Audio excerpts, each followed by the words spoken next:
Good evening. Welcome to the Mancunian Way. My name is Mine. I'm your host.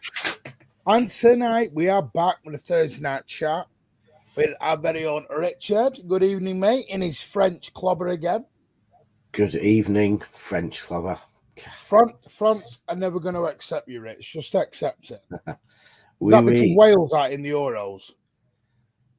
Yeah, I mean, I don't know that England's in the Euros. To be honest, if we were going to play like England, it would be easier not to be in there. It would save me being made miserable and enraged. No, but after the draw with Gibraltar, it was probably best for our sanity. And making his debut on the channel, I've done many shows with him, but it's great to have him on the Mancunian Way. Is Bevo. How are you, mate? I'm really good, thanks, mate. How are you? Yeah, not bad. Not bad at all. Glad to be here. Good. I'm hoping to get a panel show, different one, going next week. I want to get City Luke, Tone, Bebo, a few different panels as we're going to move forward. Before Rich, because Rich is going on holiday in the next, when is it, next week, the week after? When are you going? No, I'm not going on holiday. I'm going for work. All right, but I know he's not here for about 9 weeks. About 3. But Rich is doing an Alvarez and missing the first half of the season. No, honestly, it is amazing. I'm also next week, don't forget, Main Road episode 2. Main Road Days will start again on Monday, where we're going to talk about managers from Main Road. And we might get a Bevel on then, as we'll see if we can get on talking about that. And then we'll do a subscriber phoning show as well, I think, next week. Gonna get going because I've had a lot of aggro today. Not aggro. I've had a little bit of I've had a bit of a blue day myself because apparently I'm working for the club now. So, you know, we want Manchester City pay me now. I've got to be careful because apparently I'm happy clappy. I don't know what more to say. But yeah, Adam Quinn throwing up there. Ozzy was going to join. Little update, Ozzy's mother is out of hospital and she's okay now. So Ozzy does thank you all for the support and the love that he got. So much appreciated to everyone. Dar says, yes, everyone smash the like to pay your rent. City Bevel, there he is with his new logo, which I'm going to let Bevel explain that later on his own. I'm putting him on screen and he can explain what is happening. So exciting news. Stephanie Quinn, hello. How are you, sweetheart? Connor Rigby's in the building. Jado Sanchez off to City. Yes, I will go into that as well. Been offered to City doesn't mean City you're taking him. Harry, good evening, mate. I don't know. You out with Jack? Don't believe a word of it. No, he's been offered. Doesn't mean we're taking him. I'm sure he's been offered to anyone who might possibly have the money to pay. Good evening, all. Special hello to the mighty Quinn, says Blue Heart. Good evening, Blue Heart. I feel it's going to be a lively stream tonight. Listen, we're talking about PSR. Of course it will. Of course it will. John Grogan is in the building and then dropped super chat, which we will bring in a minute because you are a scholar and a saint. Lee Gates is with us, by the way, as well. Hello. Have you seen the WWE Man City launch new? No, I haven't seen that. I will have a look into it. I haven't seen it. It looks really, really nice. Some of the stuff they've got on there. Oh, is that what was on the tweet earlier from the city? Yeah. I had right. I wouldn't say I'm a massive WWE fan, but some of the merchandise that they've got on there is really nice. Kovacic has got this white T-shirt on, and it says like the best team in the land and all the world underneath or something. It looks really smart. Good evening, Chris. I'll have to have a look at that. I am a bit of a WWE fan myself, so that might work up my street. You know, 42-year-old man being into. But you look at it. Would the WWE be looking to partnership with City if we were guilty of 115? Said all this about Kellogg's and Joey and all these other major conglomerates that are going out there, and apparently WWE, Joey, Kellogg's look good in League One, League Two, wouldn't they? Suppose so. Weird though, isn't it? Because we can't sign players because of 115, but we can sign a shitload of sponsors up. Yeah. Elder, how are you? I don't know. Rich, have you got any thoughts on the old WWE? Hulk Hogan, Rock? We won't mention the former owner because I ain't getting the channel done for that. That's all alleged. No, Tom. This is where we need Tom Colicue back to talk about for the more seasoned members of the show Mancunian way community. Last time I watched wrestling, it was Big Daddy against Giant Haystacks. You stop saying Big Daddy. They wanted to play whoever won was going to fight Patty Bomber Roach. So that's when wrestling ended for me. I don't know. It's dressing up in lycra and rolling around on the floor. It's never been my thing. So look at Patrick there. Congrats on my promotion. I don't know what job I'm taking up at Manchester City yet. Or maybe it's the PR guy. I don't know anymore. Maybe you'll be doing. I'm not spatting Harry. I'm trying to calm a certain someone down, but that certain someone has followed me around social media all day. He was on Footy Judge Mo with me this afternoon as well. He's literally following me around the world. I don't know what. I don't know. Could they want you for WWE? You know, you're going to have to dress up in some light blue lycra suit and fight against some United WWE person. Rich, I am never, ever, ever want to have that conversation. They could call you the quadruple, and you could fight against that. What you trying to say about me? What do you call me the quadruple? I know I'm a little on the large side, but please, Rich. John Grogan, thank you for your $4.99. Hi, Martin. Any update on the City versus Prem? No, because it's an arbitration. I think this has all been lost. You were never getting. I don't think you're going to hear anything because it was never meant to get leaked out in the first place. It was leaked out by the Times. The chief editor's wife, who's part of the Arsenal backroom merchandise, whatever she's in charge of.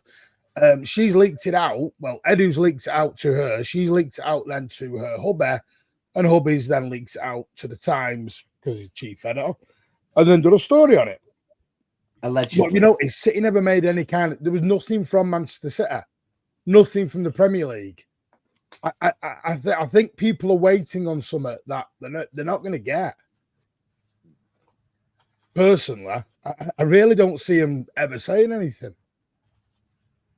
But we'll see. Cheers, Super City. Yeah. Good evening to Bevo. SOS is in the building. How are you, mate? Coach or managers, Martin? Hey, what? I don't know whatever role City will give me, mate.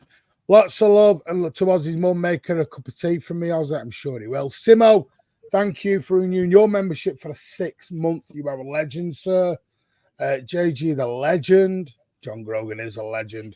WE would have done their due diligence. Clearly, they aren't concerned. Exactly. We should sign Sancho just for the welcome to Manchester poster. Has anyone ever been from City to United back to City? I don't know. Big up, Ed. How are you, mate? That'll be another one that we can't get off. Dennis Law went from City to United and back to City. Yeah. Ballon d'Or winner.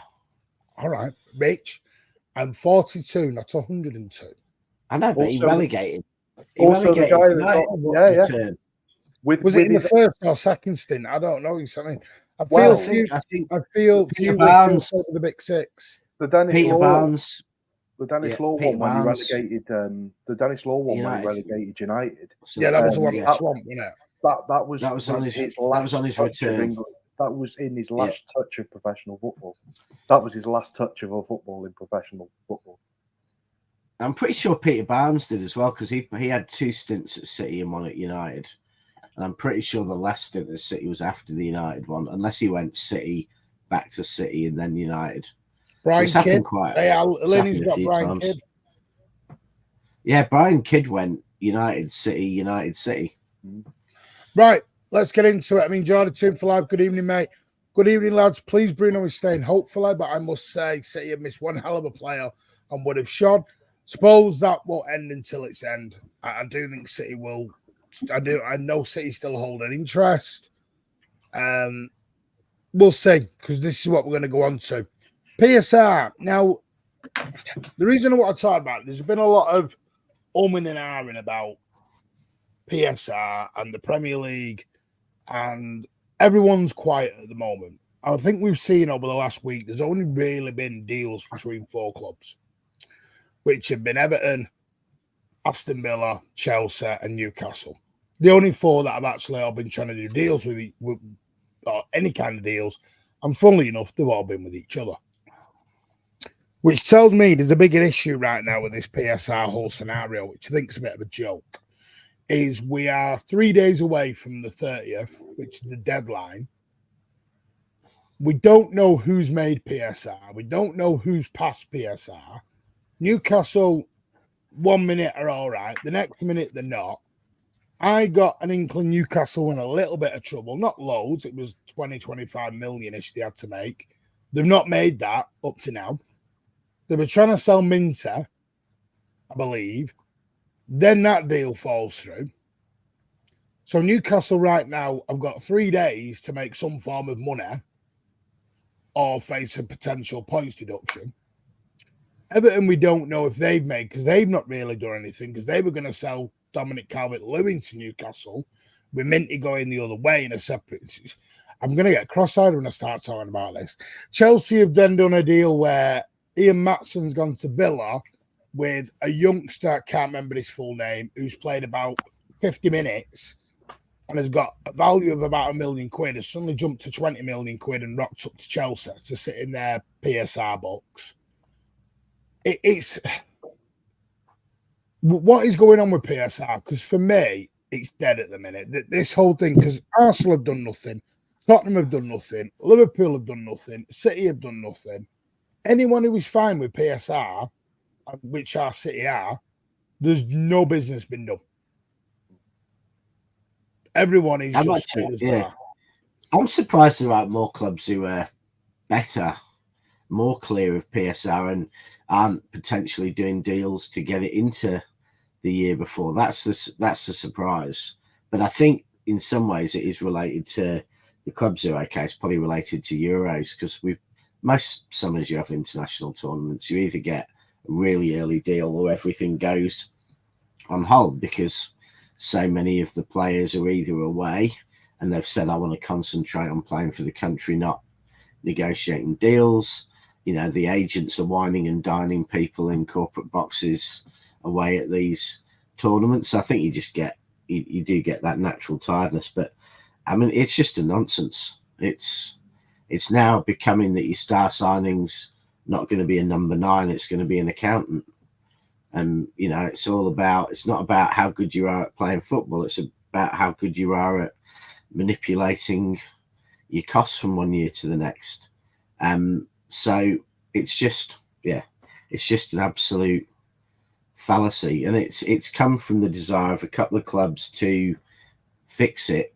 And to be fair, I think that's recognised now. You see, if you go on social media, you'll see a whole series of clubs, you know, Everton, Newcastle, Villa, and a lot of other, you know, fans of teams like West Ham, etc., you know, supporting them, talking about what an absolute farce PSR is. The only problem is they blame it on the big 6, and I think that's slightly rich, because I don't think that, you know, Chelsea have been fence sitters, but generally have been against it because they thought it was against them. And City are the ones who've been attacked by PSR and FFP more than any other club.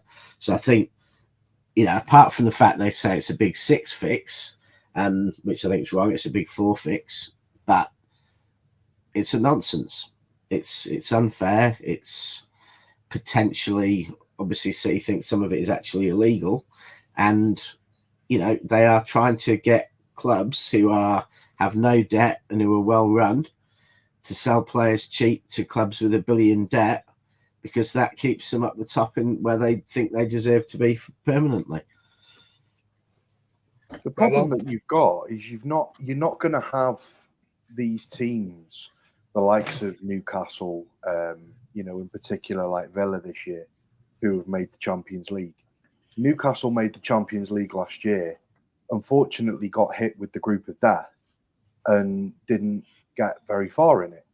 The problem that you've got now is their next ambition should be to try and get back in the Premier League, back in the Champions League next season. They can't do that.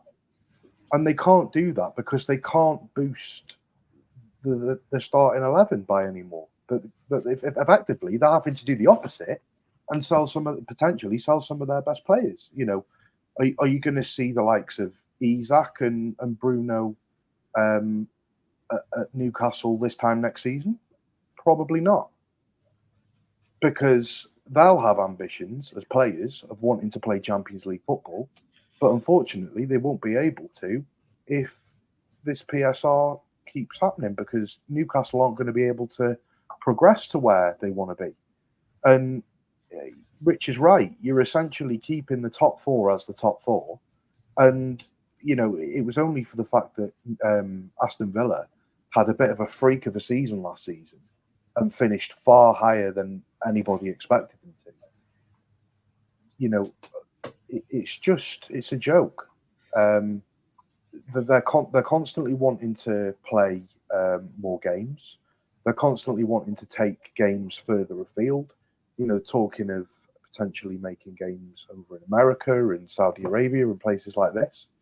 You know, they're increasing the amount of games that players are having through different means, whether that be, you know, the Club World Cup or the Champions League's new format. But these players are expected to keep playing and playing and playing, but clubs can't afford to pay for, you know, a reserve, like a backup player if they're needed. You know, you can't expect the likes of Rodri to play 70-odd games again next season. You can't. You know, just the same as you can't expect Kevin De Bruyne to play that amount of games. You can't have Kevin De Bruyne playing 2-3 games a week every single week towards the end of the season. It's just not going to happen. Do you know what's really sad? And I was following this Newcastle guy called Will on Twitter, and he did a poll. Now, Jordy Toonfall might have seen this. Did a poll on, would you want to sell Minter or would you take the 6-point deduction? Guess what won? Probably the 6 points. 52% went for the 6-point deduction. This is where we're at now. Now, the thing is, the Premier League ain't going to sit back and allow teams to just openly take points deductions to keep all the players. Because what they'll do is, they won't just give them the 6 points. They'll say, you purposely took the 6 points or a points deduction. Because what they'll do is now, because Nottingham Forest have this precedent of take the point, get a 6-point deduction. If you cooperate and say you're guilty, we give you a point or two of them back. So what you'll find is, instead of selling a player for 25 million quid, or even say 50, they'll turn round and they'll go, well, we'll take the points deduction, should be 6, we'll admit guilt and cooperate with them, and we'll get 2 of them back, so it's only a -4 points deduction. You make that I think it'll go different to that, Mike, because I think it's getting so bad now that the league, the unfairness of PSR means the league doesn't really have integrity, because it means that 20 teams are starting with a different set of rules. You know, 19 teams are starting with a handicap compared to 1. And as you go down the league, the handicap gets bigger. And unlike, I said this is, I think it was on Judge Mo's, unlike the Grand National, the way the handicap system works in the Premier League is the worse you are, the more weight you carry. And the better you are, the lighter weight you carry. It's like an inverse handicap. It's designed to make things more unequal, not more equal, which is what equality is about. But what will happen is the red 4 card, or the red 3 with their little puppy dog, who have organised this, are going to suddenly realise that they're worse off with PSR than they are without. Because what will happen is sponsors will pay less, the TV channels will pay less. Because there's no, if you have a league where one team starting -10, 2 teams starting -8, 1 team starting -6, the whole product's devalued. That sponsor money will go to other countries, it will go to Champions League, it will go to, you know, it might go to La Liga, TV money, viewing figures will go. And the Premier League, which has made itself one of the most valuable sporting institutions in the world, is destroying its own value. And when that money goes down, instead of trying to protect their, 150 million a year Champions League money, if they start seeing their actual league money going down 20, 30, 40, 50, 60 million, those clubs might not be in the Champions League. The whole basic of their Premier League money is going to go down. And they're suddenly going to realize that for being so greedy that they've created this best, richest league in the world, and greed is going to kill that league's value. And the next TV deal goes down 30%. And everyone gets what they want. Greed already has killed it. Greed is what has put us in this whole position in the first place. You're going to see teams next season and the season after, and for here on out, until this issue is sorted.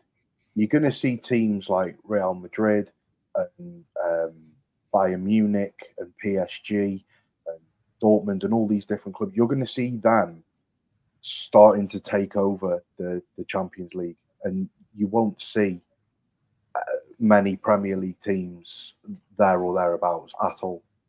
And that is that's simply down to the fact that the Liga and Bundesliga allow teams to buy players within reason.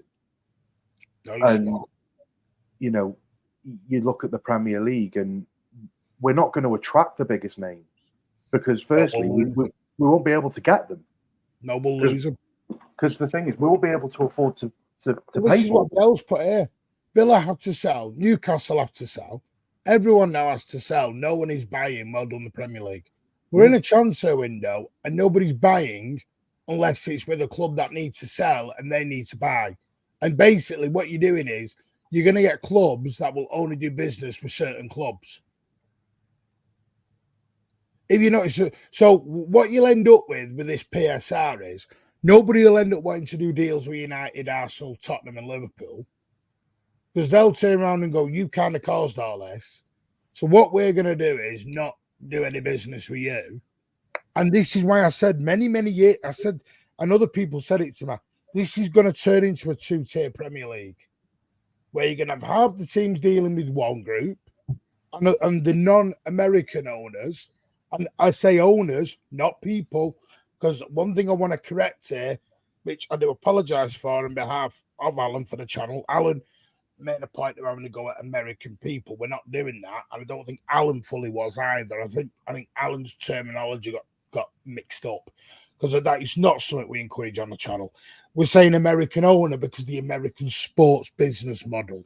Yeah, and it's not even every. It's not even every. It's not even every American owner because, Fulham and Villa have got American or part American owners. So Chelsea's part American.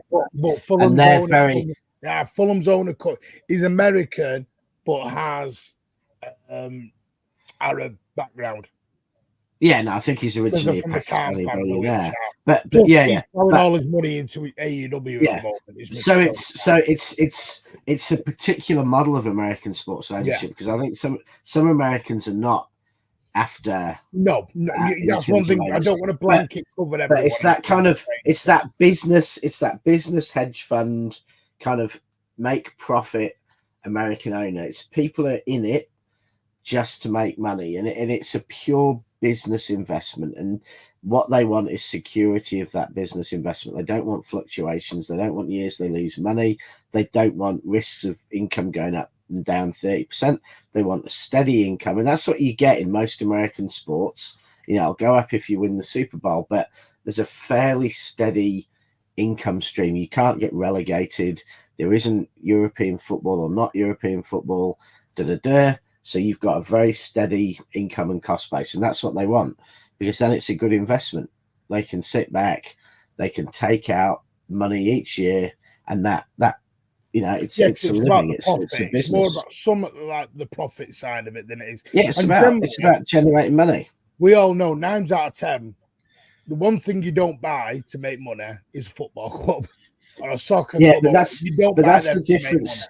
Yeah, that's the difference in American sport. American sport has No, become but the Glazers were a clever. place, Glazers yeah, didn't where you actually can buy make money. United with money. They bought No, they it, borrowed it. leveraging it onto the club. Yeah. No, It's exactly. like me buying a house and I haven't got my deposit. So what I do is I just say, well, put it on my house. Well, it's on your house anyway. It's already on your house. If you don't pay, they take the house off you. So it doesn't matter whether it's ass backwards, the whole of this situation. But what it's going to become is you're going to end up with a league that is so the trend. PSR was brought in to make equality, like I think Blue Arts mentioned later on. Talked about equality. It was meant to bring a more competitive league. It was meant to make fairer for everyone. Everyone was going to have this nice big competitive league where you had the dream of Fulham winning the Premier League someday. All they've actually done is segregated the league even more now. Because we've now seen City, Liverpool, United, Arsenal can spend. And we'll be able to spend every summer. The only thing they've kind of got to be careful of are wages. But you balance that off by releasing one player out from them. And this is why, when I was talking about the City business earlier in LB, I understand people going, well, just sell him. It's not that easy. And the one thing I was going to mention here is we couldn't sell Emerick Laporte in England. Emerick Laporte was seen as one of the best centre-backs back in the day within Europe. We could not sell him in Europe. He had to go to Saudi Arabia, and we got 15 to 20 million for him. Yeah. There's this belief of we can just pop Calvin Phillips off for 30 million, pop Nunes off for 40 million, plus the 150 grand a week. We can't do that because the buyers are not out there right now. People are presuming there is a buyer. Can someone tell me a buyer? No one's bought Cancelo. Nobody bought Phillips. We couldn't shift Otamendi for the same reason. Where are these buyers? Bernardo had a £50 million release clause. Yeah, nobody's even buying Bernardo Silva at 50 million quid. I mean, to me, that just shows how utterly stupid. I mean, that shows how broken football is in terms of people putting, doing the United thing of putting names and social media and business, treating a footballer as a celebrity, not as a footballer. Because Bernardo Silva, as a footballer, is an absolute bargain. And the problem is maybe the only other clubs he can afford him are Premier League clubs, and he wouldn't want to leave Premier League because his reason for leaving City, maybe he doesn't want to go to London. This is the point, though. I don't think a Premier League club can afford him. I don't think a Premier League club can afford him. I think he's that good. Premier League club can't not afford him, but but if you look at it, what's his face? Elise went to Bayern Munich for less than 50 million. No Premier League club was buying him, and he's well worth it. You're right. No, but to me, Bernardo Silva is a player who knits an entire team together. He's been one of the best players in world football. Nobody's coming, Rich. 5, 6, 7 seasons. Elise's a gamble. Nobody's coming, Rich. Yeah, we've offered him 80. No, I know. It's absolutely, it's absolutely ridiculous. 50, and still no one's coming. Yeah, no, So it's crazy. And I'm trying to make this point in LB, and it wasn't nothing to do with LB. It was more people saying we can just sell them. Where, when, how, who to? No, but that's the stupidity of football. Like Bayern Munich, why would you sign Elise when you could sign Bernardo Silva? Which is going to bring me on to an even bigger issue here. Like Pardo's put it, wages are the problem, Martin. Clubs can't afford. Exactly. This is my point. Because it isn't just, say, 30 or 40 million on a Nunes. He's on 150 grand a week. It's not Nunes' fault City bought him and then decide after a year they want to sell. That's not City. That's not Nunes' fault. Hang on a minute, though. The other thing is you look at City's wage bill in comparison to other teams in the Premier League. It's actually quite low. I thought we were one of the highest. Well, we're certainly not as high as Arsenal. We're certainly not as high as Liverpool. I'm sure we're second highest. For what, wages? Yeah, I'm sure we're. Yeah, we don't definitely know this season's. Last season's we were highest, but we had bonuses for winning the treble. Huge bonuses. Yeah, but if you take bonuses out of that, because if you look, Erling Haaland got $500,000. In 23, we were far off nearly double Arsenal, but Arsenal have renewed about.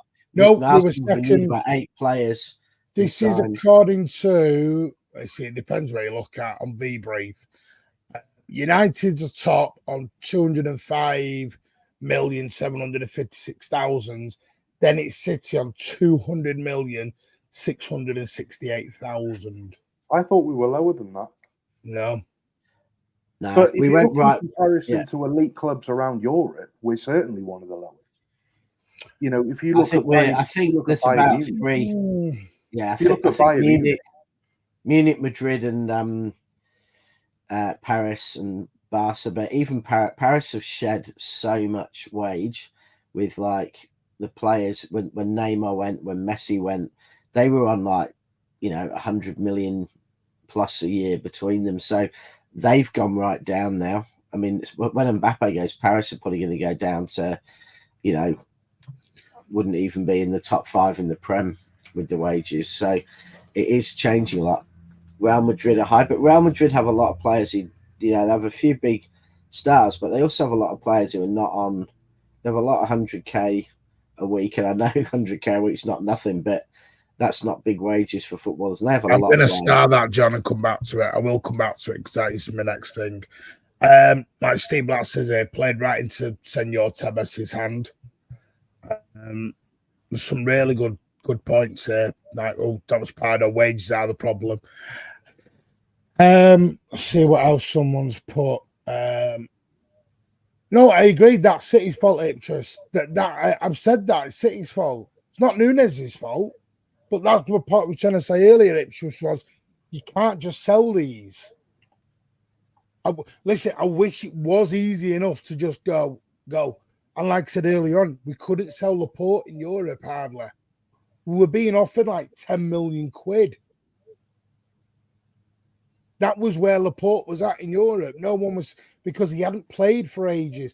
The problem is, they know we're trying to sell, when we're selling a player like Calvin Phillips and a Nunez, there is a reason. And it's generally because they've either been out on loan and have not worked, or 2, they're not in our team and they're not playing. So why would they pay 40, 50 million and give him 150 grand a week when he's not played? This is the trouble with Phillips. He's not really played. He didn't work at City. He's not worked at West Ham. Who's going to give him any kind of money? Cancelo, trouble causer. Who's going to give him 250 grand a week? This is I wish it was that. This is the part I was trying to make so much earlier, and I might have said it in the wrong way. I'm not trying to be this pro City, here we go. My point is I think City have kind of, and I've said this before, and people might fall over on the chairs, I think City have stockpiled a little bit sometimes. I think we've stockpiled a little bit when we didn't need to do. Because I was listening to Asan, which made a very good point earlier on, I think it was Stephen's channel, was normally we wait a year. When there was no company replacement, we didn't go out and replace straight away. When there was no Aguero replacement, we didn't buy straight away. We waited that 12-month period till the right player came along. We haven't done that. And now we're doing it with wingers now. We've gone from no wingers to Doku, Savio, Oscar Bob, Grealish, bloody Bernat. We've got 5 players who can go out wide. 6 with Foden. 6 with Foden. And people still want to add another winger in. This is it's becoming a little bit, and the trouble is we haven't got the room or the sort of not PSR, but the room in wages to go, oh, by the way, you want Foden to go up to 375 grand a week. Rodri's going to get a pay increase. KDB is verbally agreed a deal, but verbally doesn't mean it's done. It just means, yeah, I'll agree to it. But obviously, pen to paper, then we'll know for sure. We want to give Edison a new contract. This is where all the money then comes out as well. But isn't it just the problem of the modern world? You know, isn't it just the problem of absolutely everything? No, probably, yeah. Like, I do regret that. No one thinks long term nowadays. I mean, elections are for. But that was very unlike tomorrow's City. newspapers. We did think long term. We did. Yeah. When have City ever bought big players and then they've not worked in 12 months? No, apart from Elikin Mangala, who's probably the last one who's traumatized me. He had one good game. We gave Claudio Bravo more of a chance than we gave Calvin Phillips and Nunes. Claudio Bravo, like, he will never get the credit. Yeah, Bravo will never get the credit he deserves because Claudio Bravo changed the way we played. And Edison could never have come in with but Edison could never have come in had Bravo not had that season. The thing is, I think Edison would have had that Bravo season and he would have been finished if Bravo hadn't changed the way we played. Yeah, I think with Claudio Bravo, I think we expected him to be what Edison is now. Yeah, I agree, but Edison could not have come in and done what he did if Bravo hadn't changed the way City played, because Bravo's problems were partly Bravo, but they were also partly the fact that he was suddenly playing with players who didn't play that way, and it took the whole club a season to adapt to playing that kind of football. Take the collar off in that way and back in his son, you cheeky sod! How dare you? So Bravo made his mistakes and he wasn't great for us, but he came in and he changed the way the league played. And then he allowed Edison to come in and absolutely shine because the club had been changed. Does anyone think Bravo might have been I mean, this is way off topic. When you think about it, I'm not sure if Bravo was a stopgap for Edison. Yeah, it probably was. We couldn't get hold of Edison that year. But you don't want a 23-year-old or whatever Edison was when we signed him to have to come in and change the way our club plays. That's what I mean. Maybe Bravo was let's all get used to this Pep way.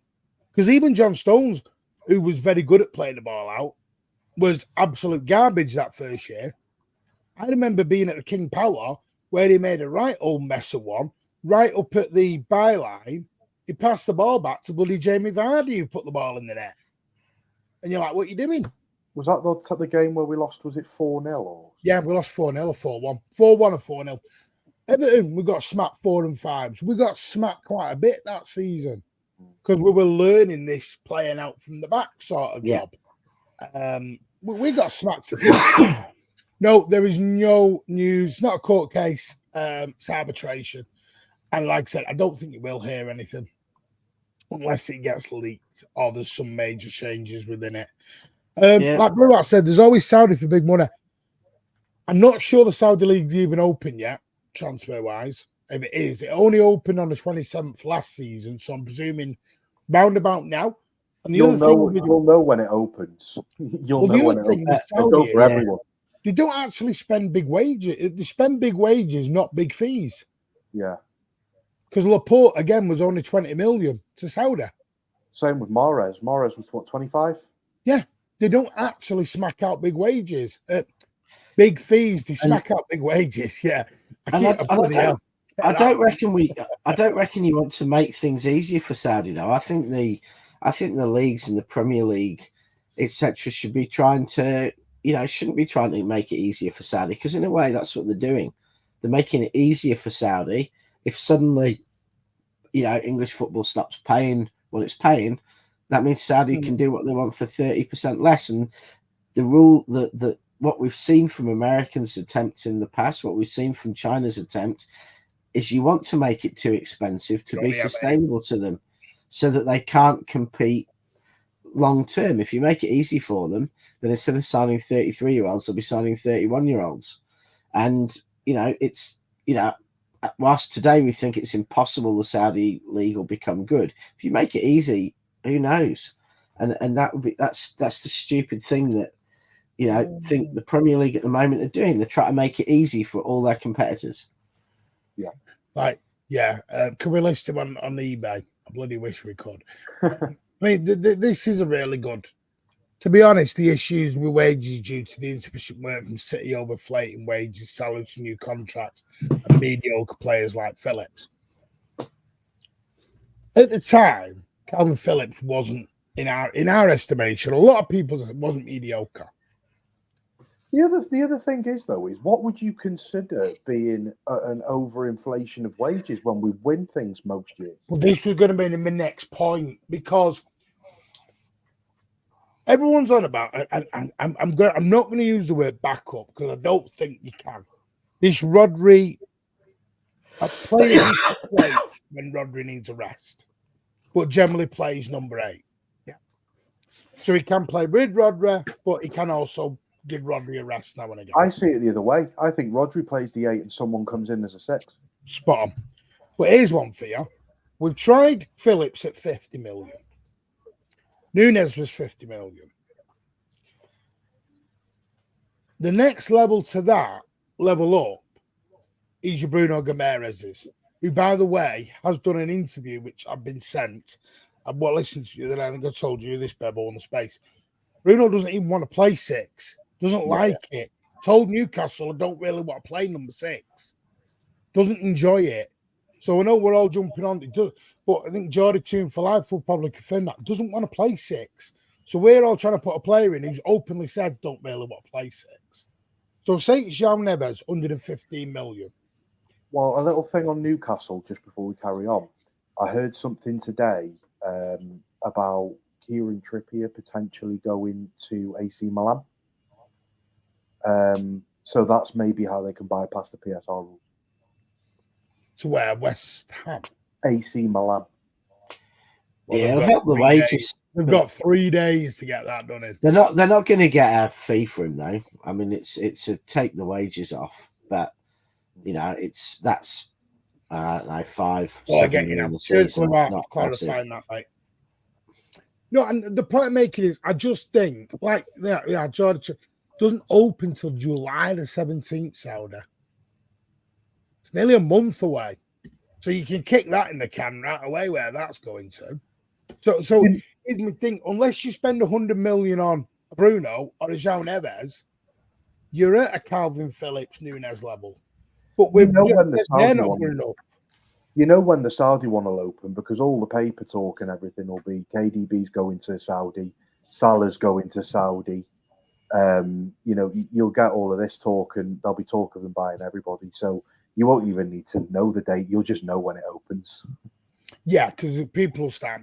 But I think where I'm getting at is we either spend big or we end up back at a Nunes Phillips level. No, you're right. There is no in between. You're at 100 million, like Declan Rice, Bruno Guimaraes. The only other one is Kimmich because of his age. Oh, you're at Varela at Porto. I think what you're seeing, actually, I mean, there clearly is from both player and club an absolute desperation for Kimmich to be changed. You know, the amount of stories that have to be coming from both.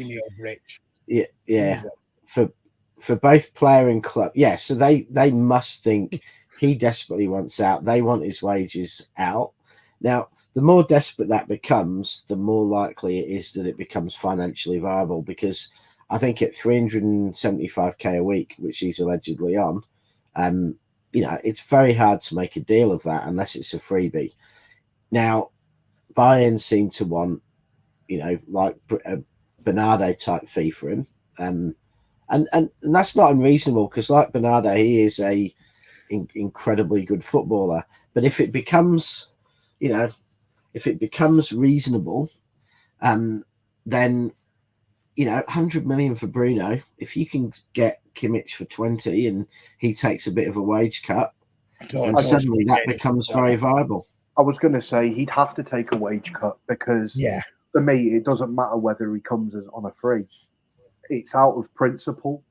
Say thank you, Jordan. Well, yeah, it'd be on the same as Haaland and De Bruyne. Yeah, in my opinion, you can't have a CDM / right back on the same wages as Erling Haaland, Kevin De Bruyne, and players like that. So you'd probably put him there or thereabouts around sort of the maybe just sort of on par with the Kanji sort of. Okay. He's not going to come for that though. He's This is what I'm about to ask. You've got what I'm 12 saying is, months what's the Kanji? 200k a week? So if you've only got 12 months left, you're on rough. I think it's 312 ish, roughly. I think if he's on that, he's got 12 months to go. He's got no agent, by the way. So he's got no agent fees to pay out. He has doesn't he have a website? He has something that he does. He does like emails and website. He's very weird how Kimmich does it. Doesn't actually have a proper agent as some. Should we see if we can sign him for the Mancunian Way panel? Do you think Jorge Mendes will be getting involved in that? Or George, whatever his name is. So if you're Kimmich, would it not just be best still get paid you 312, play a bit part play at Bayern, because Company will still play him in some games, because it won't take you long for he realizes Paulinho's not the answer. I think when you look and see he's only got 4, potentially 5 years left at top football. You know, I think if it was me, I would be probably looking to take that slight pay cut in order to play games, but not just play. It's not like he's going to be going and playing games for Fulham or Crystal Palace. He's going to the champions of England, the treble winners, the quadruple winners, the 100-point Centurion team. Yeah, it's not like he's going to some dud club that's not going to compete.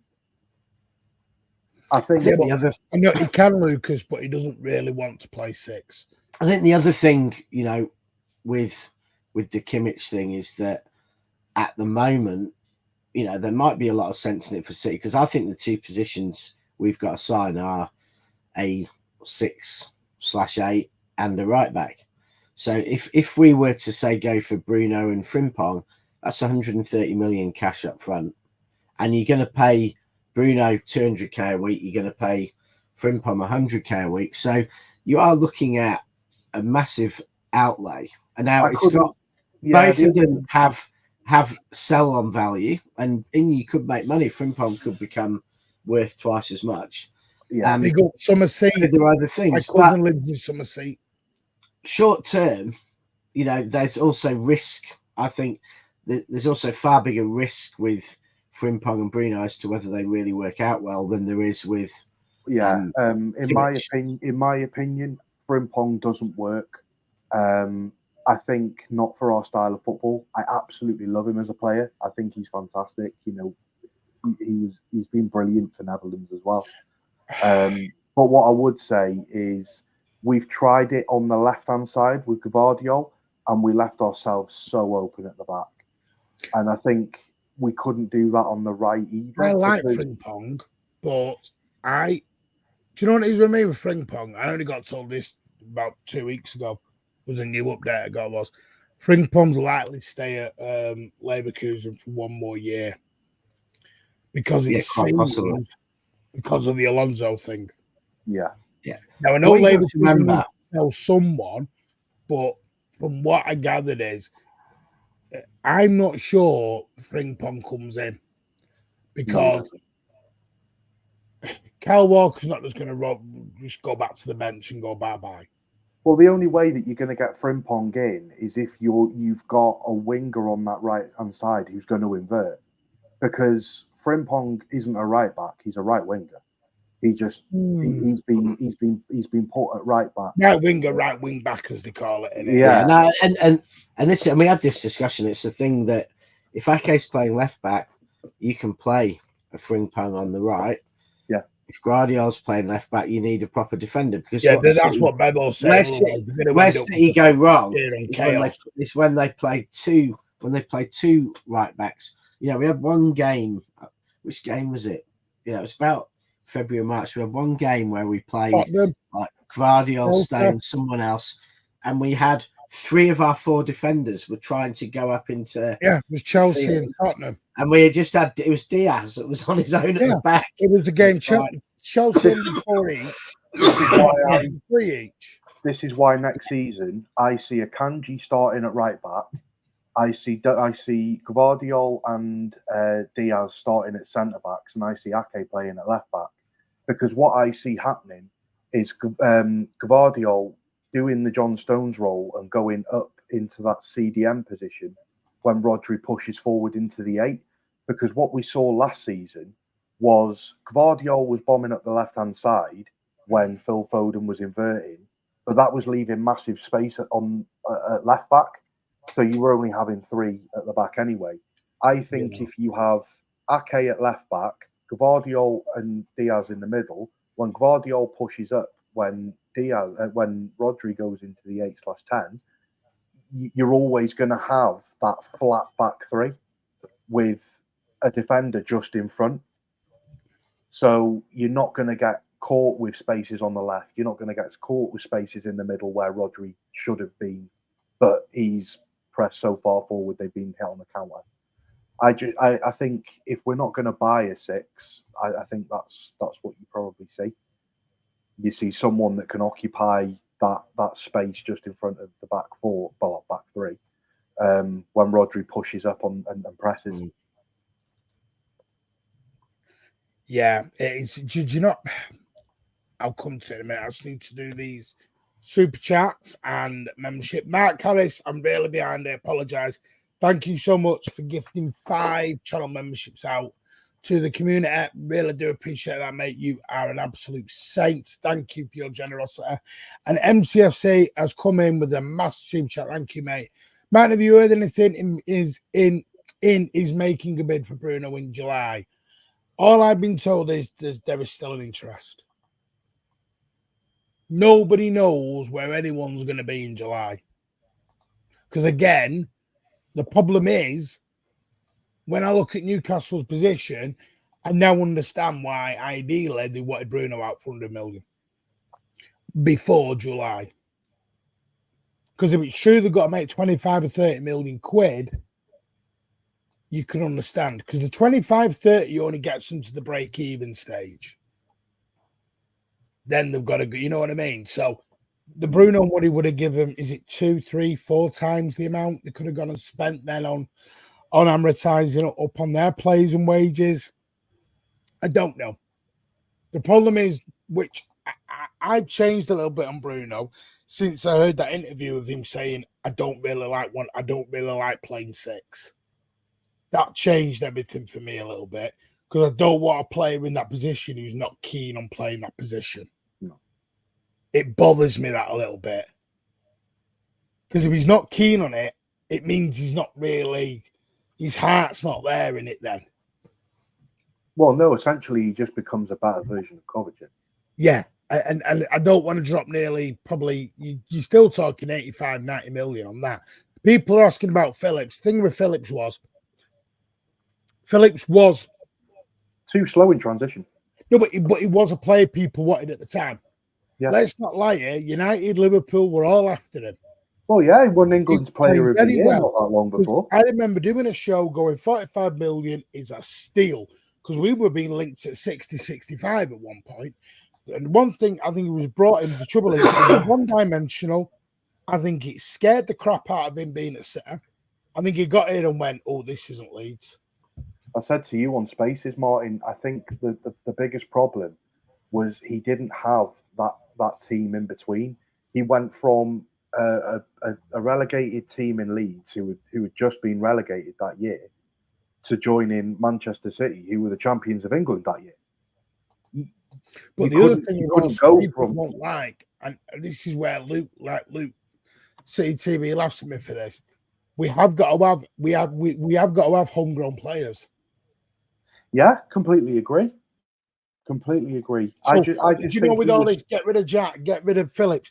You are not allowed. You can have up to 25 players. You are only allowed 17 foreign players. I'm getting this right before Rich shouts at me. You are only allowed 17 non-foreign players in your squad. You can have and stop at 17 if you want, but you can only use 17 then. And then you use. Unless they're Ake or Frimpong, who count as they're foreign players who've been for enough years in the academy. So it's it's foreign, as in they didn't go through their youth football. Yes. England. This is where fans do forget this is you have got to have homegrown.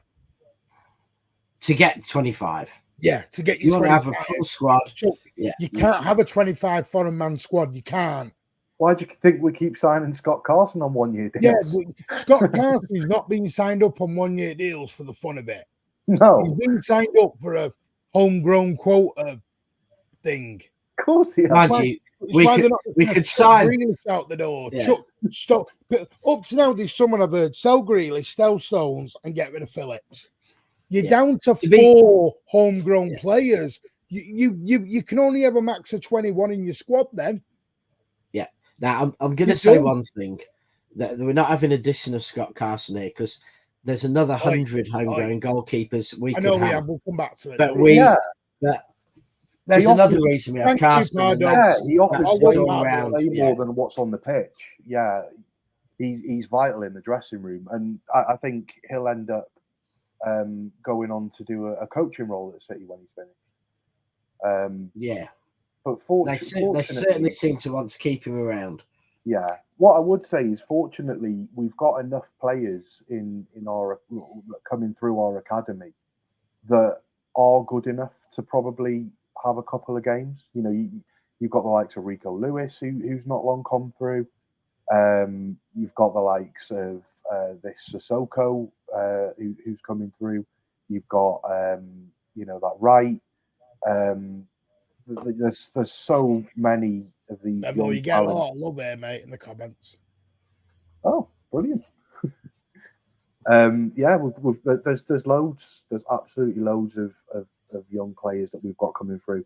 You know, and if you think about the ones that we've sold, we sold James Trafford for 20 million. We sold Cole Palmer for 45 million. All because of our PSR. All because of PSR, yeah. And so we're like this churning machine of just churning out talent after talent after talent and selling them for the best part of 20, 30, 40 million. And they've never had a Premier League game. Do you ever think there's going to be an ideal situation where every team is happy? Because the problem is, if you look at Manchester City, if you look like you just said, and Rich mentioned the past, we've managed to sell our youth, our EDS, for really good money, full 100% amortization onto the books, pure profit. I think we've made more money, or there's something. I think it's like we're 6th or 7th in the league, and this is including first teams, of selling, making most profit out of academy players than. We've made more money from our academy players than the likes of, say, Liverpool or United have from their first team. You know, I think we've made in the last 2 seasons something like 300 million or something ridiculous. I think in the last 3 seasons. That's not surprising, because our academy is better than their first team. Well, yeah. But the trouble is, yes, we've done that, and that's great. The trouble is, we've had to do other ways of buying players, and now we're in a situation where we can't just overhaul like. But if you're talking of PSR, all of these players from the academy that we're selling are 100% profit, because we've not bought them for a fee and then selling them for a fee. We're bringing these through our academy, and then just off 2 players alone. If you just look at Cole Palmer and James Trafford, that's £65 million from 2 academy players. But what I've heard today is some fans are getting very bored of just sell, because it, in a way, some will not like this. Do you remember 3-4 years ago we used to slag, and Rich, you'll remember this when we first started the channel. We used to laugh at Liverpool fans for the net spend trophy. We used to go mad at them. We used to sit there and go, and it probably happened online as well. You heard all this, we don't care about the net spend trophy. And very quietly and very subtly, City have now become the net spend champions. Because we win all the time. Yeah. But we like every summer we spent 200 million, but we're bringing over 200 million, and our net spend's been the best. You know, So you look at Erling Haaland. How are we not in a position to go and whack 100 million down somebody? You know, if you look at Erling Haaland, for example, you know, and I was saying this on the Spaces the other day, we didn't sign Jack Grealish because he's £100 million worth of a football player on the pitch. No, we signed Jack Grealish because of the brand that comes with him. You know, it wasn't too long after he signed for City, he was the face of Gucci. You know, he signed a massive Puma deal. I agree. Then why was he put on £300,000 a week though? Because you just said that about Kimmich, and I agree with you. For me, you've got to earn them wages unless you are on top when you come in. How did Grealish come in on £300,000 a week? He's coming. What it'll probably be is, I can't imagine it'll be. I think the thing that you have to consider is when you look at salaries, you've also got to consider the other point of it and say, okay, well, is all of that money coming from City itself, or is some of this money coming from Puma, who are also sponsored City, who also pay towards that for having him at the club and being part of their brand? You know, when you look at these wages, I think Bevel talks absolute sense there. Rich does this. Bevel starts doing work emails in the middle of shows. He loves it. What he didn't realise is he's wearing glasses, and I can see the reflection. What he didn't realise is just how ADHD Rich is, and you know. Tell me in the comments if you saw Rich email at the same time, because I saw bank account details going in there. It wasn't actually an email. I got some. I'm not having grief. a go at Grealish. I'm asking a question. I was having a go at Australians for cheating at cricket. No, listen. Listen. There's been no one who's no bigger advocate of Jack Grealish than me. I got accused of being his bloody agent at one point. Yeah, I think. Take care, Danny, mate. Thank you. I think we forget, you know, how potentially good Grealish was when we signed him. Just what, you know, the fact that it wasn't just us, you know, United and a number of other clubs, Spurs and etc. had been massively in for him. So, and you know, I think he was a player who was going to get 250, 300k a week. Whether it was at City, he'd have got that at United or somewhere else. So I kind of think, yes, it's inflated by his personality and his media appearance, and that always happens. I mean, you see a number of signings United have made. Paul Pogba's one. You know, his, you know, general off the pitch stuff probably added 30 million to his deal and probably made him a worse footballer. And I think there was a big element of that with Grealish. But you know, and I think, you know, you only have to watch. I mean, I don't often watch it, but if you ever turn City TV, you know, what is it, City TV, whatever it's called, their official club channel. Yeah, even more work for the club. Even that, I turn that on sometimes, and if you turn it on, it's usually about half of it is Jack Grealish. It's him visiting children in hospital, or going to a house with a sick kid, or going and delivering. Has cerebral palsy. Yeah. But what I mean is, he is a media darling to. Oh, he's amazing. People who do the media in the clubs. He's the spokesperson of City off the field. That clip has had about 20. It's had about but that clip has had about 20 million views, where he you know, stops before Seraphine and, you know, talks to the little blind girl who's got, you know, before the medal ceremony, gets ignored by all the players until him, and he actually stops, talks to her, rejects Seraphine's handshake. That's been watched by 20 million people. So, you know, the thing of him nearly falling off the you know, the treble bus has probably been watched more than the rest of the treble thing. You know, him standing on top of the bars going like that. It was the four people. The quadruple, yeah. And on the treble bus, him standing up with his top off going like that has had more views. You know, the fact is that he attracts a lot of media It attention, good sounds and really, bad. and I don't mean it's an awful way. There was a reason he was targeted in that robbery. And there was a reason Gucci told him to stop displaying half his stuff out on social media. Because he made him, which is no excuse, because it's horrible what happened to him and his family. I cannot imagine what him and his family went through, but I know I got told that was what they said is don't advertise that you've got all these Gucci stuff, because you're basically saying, come and rob me, look what I've got, which is a sad state of affairs, really. You know, you shouldn't have to hide your stuff because people want to be dickheads, sadly. But and I agree, Grealish was a big part. I'm not saying I honestly believe that, you know, you have to look at these players sometimes, and, you know, Grealish in hindsight, he's not been £100 million football player on the pitch, but he's way more than that. He's a brand. He's a public figure. He brings in revenue to that club. He brings in popularity to that club. When we signed Jack Grealish, before he'd even kicked the ball, 80% of the young kids in England had Grealish haircuts. You know, when yeah, but Ipswich, you know, that's how football is. Declan Rice was not £115 million of a player. Neymar was not 200 million.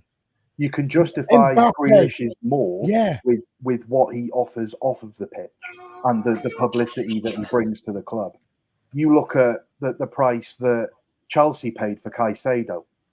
What does Caicedo offer to the club as a brand outside of playing football? Nothing. Yep. So when you look at these signings of Declan Rice for 115 million, your Caicedo 150, 120 million, you know, these players can only offer that their kind of repayments by playing football on the pitch. Because Declan Rice is not a public brand. He comes out and says a few bits now and again. You know, he's got that Muller Rice yogurt song that he sings from time to time. But apart from that, that's... Well, I've got to respond to this. Sam, it is killing football. That's why no one's done deals. Nobody's done deals. Newcastle are 4 days away from a points deduction. Aston Villa getting the Champions League and have to sell their best players. Come on. Do you know what's most ruining about football is that, and I'm not saying Hassan's an Arsenal fan. I mean, Liverpool, you know, Arsenal fans, Arsenal have their best. He's not. He's a Liverpool their best team fan. In 20, is he? But Arsenal, for example, sponsor-funded some kind of war. The trouble is, Sam does great work, but he hates City. He hates City. But the point is, as football fans, Arsenal fans, Liverpool fans, they should be thinking about how good, you know, in Liverpool's case, how good our new manager is going to be. What are we going to sign? Arsenal should be thinking this is the best team we've had in 20-odd years. And they can't add to it. We're considerably younger than City. And at the moment, we're improving. And I don't think, you know, we can say City have stayed level, but I'd say City was slightly lower in 24 than 23. So they should be excited about winning the league, thinking about signing players, thinking about football, and then whining about sponsorship deals and stuff. It's not what football's about. In fact, if I was spending my life whining about what other clubs spending and worrying about sponsors, I'd give up and take up another sport to be interested in, because it's not the point of the game. It's absolutely this desire to lock yourself in forever, as you know, like the aristocrats. It's a bit like in the days when aristocrats could vote and all the other people couldn't. That is what United and Arsenal and Liverpool think of themselves as aristocrats. They think they deserve the money and no one else deserves to compete with them. And then they whine like toddlers. They whine like toddlers about financial stuff. If you want to support finance, pick a team in the FTSE 100, and then celebrate every day the share price goes up and your team's higher in the league. FTSE 100 champions, you know, go in or do it in the US if you want to do that. Bet on business, get excited about accounts, talk tactics about how to deal with your accruals and your debits and all that nonsense. Give up football because you don't like it. You're not interested in it. If you want football, talk about players, tactics, watch the game, love the game, appreciate good football. But it's just tedious, this whining. It's like a toddler who hasn't got his chocolates. It's just utterly tedious. Now, for God's sake, you know, if you've got nothing better to do with your life, then go on other fans' channels and whine about Everton and Everton, it's so unfair. They might sign a 15 million player. Oh, Forest, they're cheating. They've sold a player for 20 million. Oh, Newcastle, they've got no debt. They've got fantastic fan base, great history, but no, they're not entitled to compete with us because they're not aristocrats. I mean, just give it up. Go and support the footsie. Give up football because you don't know anything about it. You're not interested in it. And you're just going on social media to get attention to your whining. Whining isn't clever. We don't like it when toddlers do it. We certainly don't like it when adults do it. For goodness sake. Rant over. Sorry, I'm just saying, it's just tedious. It's just utterly tedious. I did tell you Rich Rants is coming back at some point. It's so, the hypocrisy is just crazy. You know, you look at what the media have kind of driven recently, and it's all about City with 115 and, oh, City cheated and City have done this and City have done that and City have done the other. And, you know, it's 116 and, oh, you know, you funded this and you did that. If you look at it, it's a game of football, man. There is much. The only thing, there is the only thing we care about is 114, which is how many points there are up for grabs. Do you remember when we never cared about the fees? City are harming nobody. There are clubs out there with sponsors that are funding things that they shouldn't be funding. If I'm being honest, that's gone to court, Bevo. That's going to court. Allegedly, not to the court. Allegedly.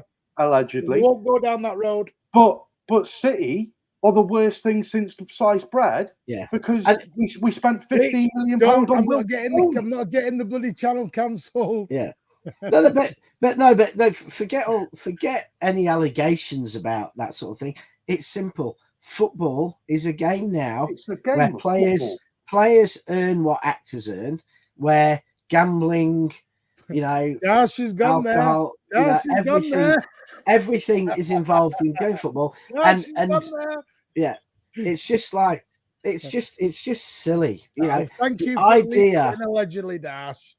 Yeah, the idea when you've got 17, 18, 19 billionaires owning clubs in the Premier League that there's some kind of moral billionaires and some kind of immoral billionaires, because like one country like America is a completely moral, you know, everything about it's great and they're wonderful for the world. And another country like Abu Dhabi, they're completely immoral, terrible for the world. It's just absolute nonsense. You know, you've got billionaires in the Premier League. Some want to make profit. Some want to get attention and get glory. Others, a bit of both. Some people are just doing it because it's fun. If you've got billions, what else would you do with it? I'm sure that's like Jim Ratcliffe. Like, I'm a multi-billionaire. I'm 70 years old. I want to have some fun. That's what it's about. But it's a billionaire's game. Every sponsor in the Premier League now are billion-dollar companies. So just get off your high horse. Just stop the nonsense. Forget the 115. Focus on 114, which is how many points are up for grabs next year. And the reason City win the league is because we're focused on that 114, not the 115. It's the hypocrisy that gets me. You know, these people that come on and start spouting off about City and 115, they need to take a look at their own clubs. They need to look at their own clubs and what their own clubs are doing. Because at the end of the day, you know, in City's case, you're supposed to be innocent until you're proven guilty. If this doesn't get 200 likes, I don't know what done. Come on, give it a big. You know, if this, you know, if this was, you know, a thing, you know, you look at City and you say, okay, well, you know, they might have been a bit naughty in some of the businesses that they've done, but it's a game of football. there's far much worse pressing things that are going on at the moment. You know, and this whole thing of, oh, City, they're guilty, they're guilty. Why are we having this conversation about 115 and City cheating and this, that, and the other, when effectively, even if we are found innocent, everybody's still going to believe that we're guilty regardless. So all we're doing is feeding into their narrative BS about, you know, all their agendas that they want to have against our club because we're winning everything and they're not. And, you know, just live in the moment. Just as City fans, just back your club, enjoy what we're doing, and if we don't sign anybody, then respect the reasons why we haven't signed anybody. This is why I don't go into this. I never get the argument on fees. Why, to me, it's not my money. I don't care. I don't care if we don't spend 200 million. We spent 100 million on Grealish. We're not affected by the PSR when it comes to that. The issue is not with City making signings. This is where everyone's getting confused. It's not we haven't got the finance situation. It's the room situation. We don't have the room to sign 4 players. We have the room to sign 1 or 2, not the room to sign 4 or 5 without somebody going out the door. Yeah.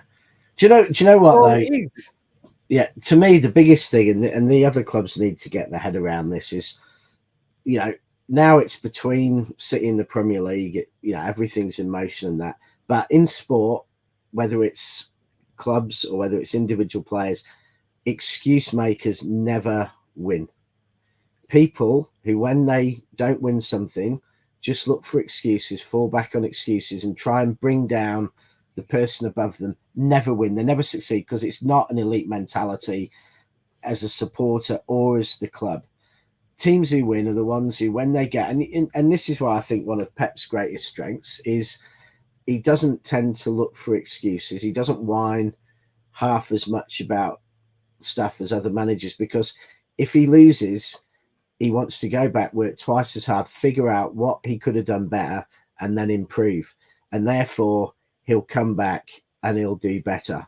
Well, we've got less whinging in the Premier League. And I think this is, and I think, you know, I think that, well, whinging will have gone down a lot with managerial changes this summer. That's what I'm trying to say. There's no dry pitches and there's no too many. But that's the point. If you look for excuses and you give your players excuses, they'll work 5% less hard, because the reason they didn't win isn't because they're not good enough, isn't because they trained hard enough. It's because that's because you're because you're being naive. You believe in the absolute dross and PR exercises that your clubs are putting out. Yeah, because your club can't admit they have messed the Premier League up because you wanted a fairer game, and what you've done is messed it all up.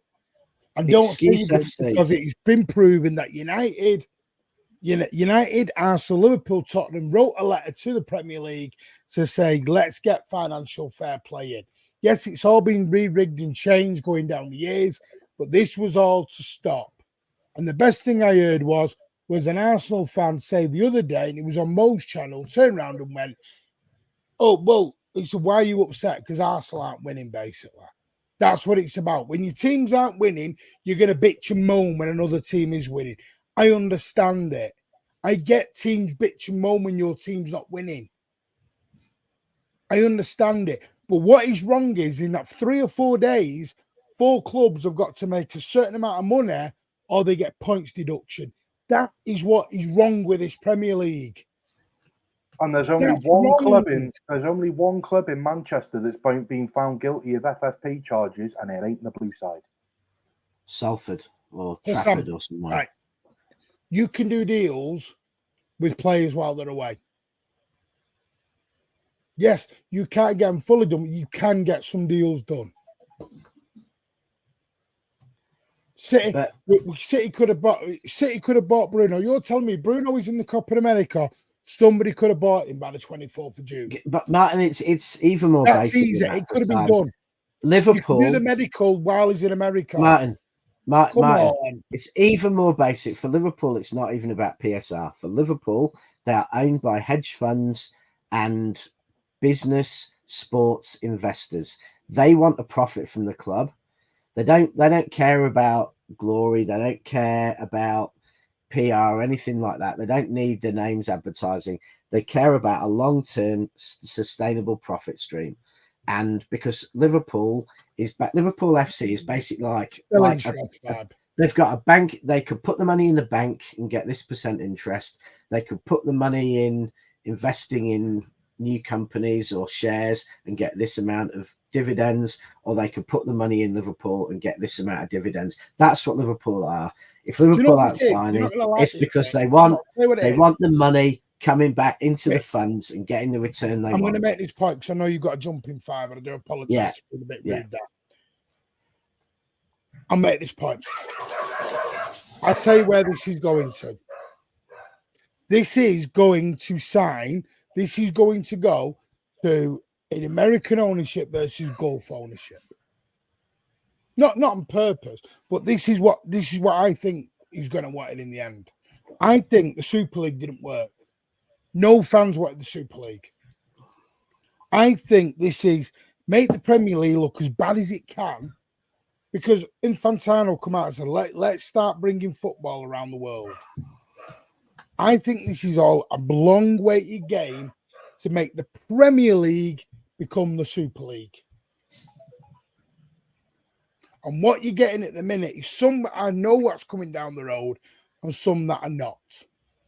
Because it's all about what? It's all about the bottom line, the income, the money.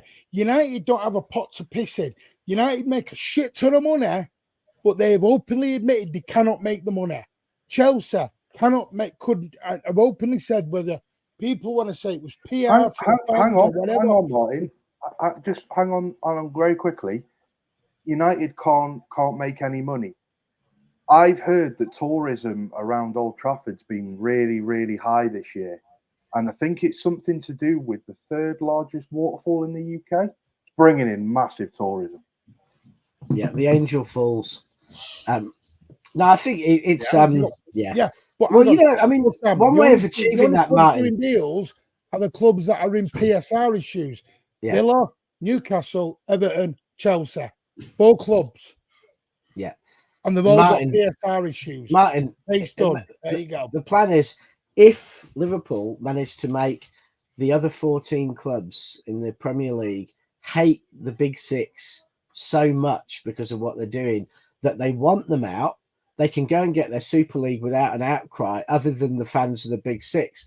And this implies that Liverpool's owners are utterly against what their supporters want, utterly against it. And people need to realise that's a great point as well. People need to realise the simple facts of this is there is a bigger game at play here than we ever realise.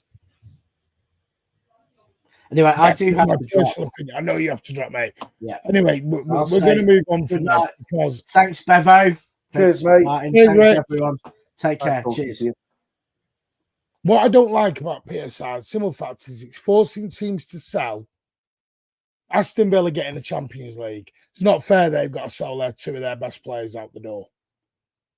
It's not fair. I don't like it. Newcastle are being held back. I don't like it. I find it a very... PSR was meant to make football more competitive. It's actually made football less competitive. It has, especially in the Premier League. It makes the top. And by the way, I'm going to be honest with you. I'm including Manchester City in this now. We are now in that. We're in that echelon. We're there. We're okay with PSR. My point is, though, there's something in me doesn't feel right that I'm there and sod a lot of you lot down there. No, I agree. That's what I don't like. This is not me about, screw the lot. I'm just saying is that, and I get it. The thing is, we're in with Liverpool and we're in with United, and I get all that. I'm not going to sit here and lie and go, we're not. Yes, we're in. We're okay, PSR. I don't like the fact that clubs can be successful, but then have to sell to be successful. That's wrong. Well, what makes it even worse, and I go back to what I mentioned before about Newcastle. Newcastle made the Champions League last season. Granted, they got put in the group of death and didn't do very well, and ultimately ended up getting out of it. It's a great point. Live golf, but off versus the PGA. yeah, but off the back of Newcastle, unfortunately, not qualifying for the Champions League next year. They're now having to sell potentially some of their best players. There's talk of Bruno going, there's talk of Isak going, and their kind of their goal should be to go and get back in the Champions League. That can't be their goal anymore because they're having Newcastle to sell. don't have a goal. I'm going on a show on Friday with a Newcastle man, and I'm telling you now, mate, Newcastle will never ever compete for the title. No, but the thing is They'll never be allowed. They qualified for the Champions League, which is fantastic. That's absolutely amazing. Well done to Newcastle last season for qualifying for the Champions League. Unfortunately, they had a bad sort of run of injuries, and they weren't able to replace those players or bring in temporary players. And now, because they haven't qualified for the Champions League again, their goal as a club should then be, okay, well, we need to go and qualify for the Champions League. We've done it. We know we can compete at that level because, we had Dortmund and PSG in the group and did pretty well. But that should be their goal now, is to go back. But they can't, because this PSR rule is preventing them from holding on to their good players. Same with Aston Villa. Aston Villa have qualified for the Champions League, but they're having to sell players. So ultimately, they're going to go into the new Champions League season with arguably a weaker squad than what they went in with. I mean, don't get me wrong, Ian Matson's a great deal. He's the a only great reason signing. we got Ian Matson is because they dealt with Chelsea, who needed money for PSR. Yeah, completely agree. And it was 100% profit. Yes, thank you for renewing your membership for the 5th month, mate. But I just think people not like this, and I get it, because I've spoken to many United fans and I've spoken to Arsenal fans, and they don't understand it. They tell me that everything's fine. It's all the other rest of the clubs in the Premier League that are. Arsenal needed to buy a striker in January, did they? No.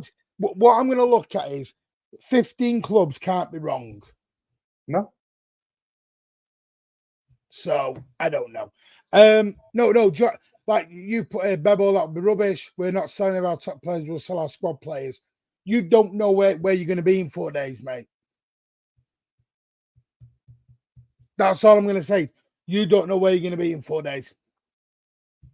You're hoping you sell, but the trouble is, and this is what one thing I will say, one thing I do think needs to happen.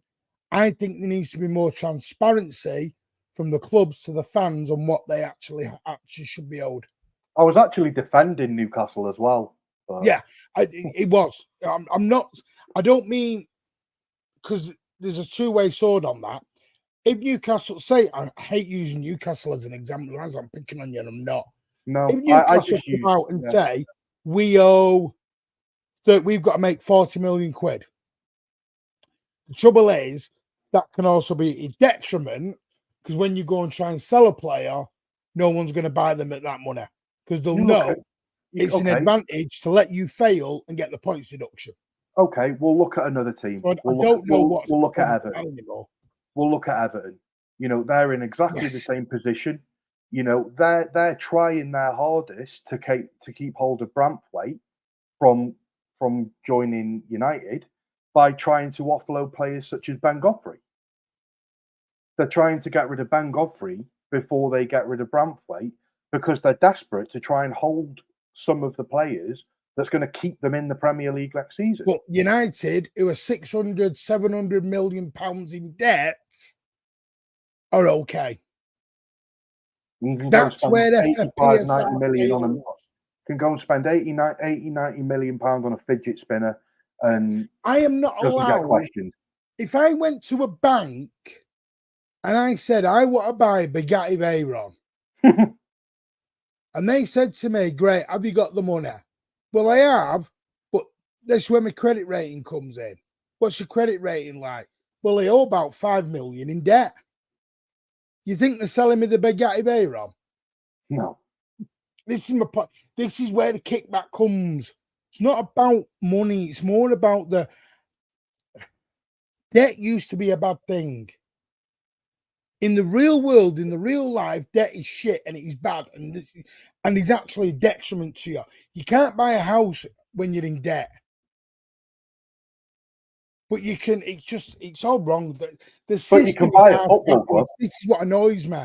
You can buy a football club and not. You can buy a football club and offload the debt on. I've not got a pot to piss in, but I can go and buy Man U. Yeah. What the hell's going on in the world? That's just a massive piss pot, though, isn't it? You know, but I've got my eye on a £20 million house up in Grasscroft. Should I go and buy it? Have you got the 20 million? No. What are you going to use as leverage? The house I'm buying.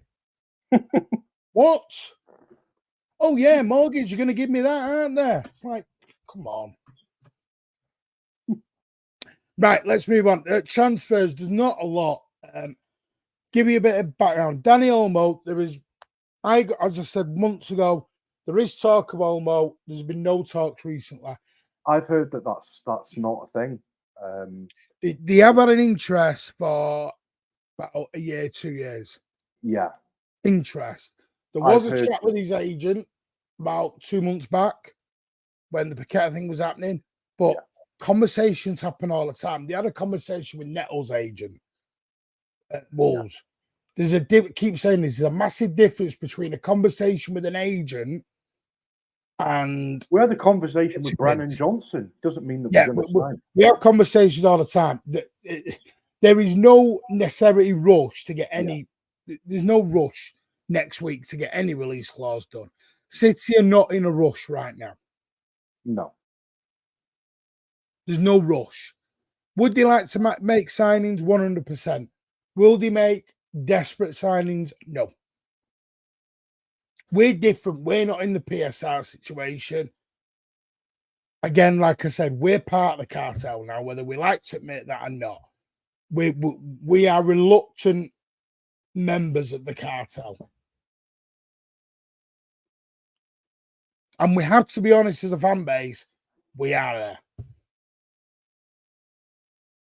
We're not a part of the group that we're not part of the Premier League. We're in with the cartel, but we're not part of the cartel. We are not part of the cartel. Yeah, we're in with the cartel, but we're not. You know what I mean? It's very difficult. Aston Villa can't find a loophole now. It's embarrassing. The qualify. It's like I said this months back, and everyone laughed at me. I said, "You're going to get clubs avoiding Europe soon because UEFA and Premier League PSR don't match up." That's the problem. 3 out of the top 4 managers are. Another thing, thank you for that. Would say is Oliver Rees has officially become Manchester City's under-18s coach. Little bit of background on Mr. Oliver. He was Hertha Berlin's, under-19s manager, I believe. He's 41 years old. Hey, I'm older than him. Jesus, makes me feel old.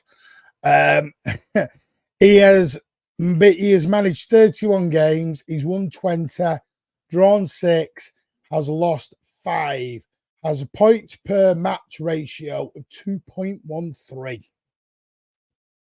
So there you go. He has been Hertha Berlin's under-19s, then was the youth team manager, under-17s, and then went up to under-19s again. So there you go. That is the latest on him. Have you heard of him before? Do you know anything about him? Or no, I can't say that I watch too much football outside of City, if I'm honest. I watch the Euros and I watch the occasional Premier League game if it's on. I watched Girona last year for Savio. So I watched Girona last year for Savio, but apart from that, I can't say much about it. Yes, but again, just for conversations. Like I said, there's loads of conversations happen all the time.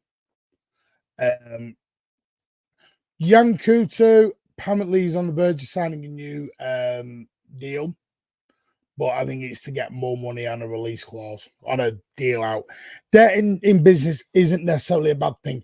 That level of debt is, though, Paolo. It's the devil of debt. You see, your thing grows out of control. United, the only way United can ever subsidize that debt and get it cleared is if someone buys them. Because think of it this way, if something major happens to United, that debt grows year upon year. Debt, yes, debt is manageable. 100% agree with that, but not an increase in debt year upon year. That is getting out of control then. Your debt is meant to start coming down. You can't have debt forever. So like Tottenham's debt. Tottenham's debt is because of the stadium.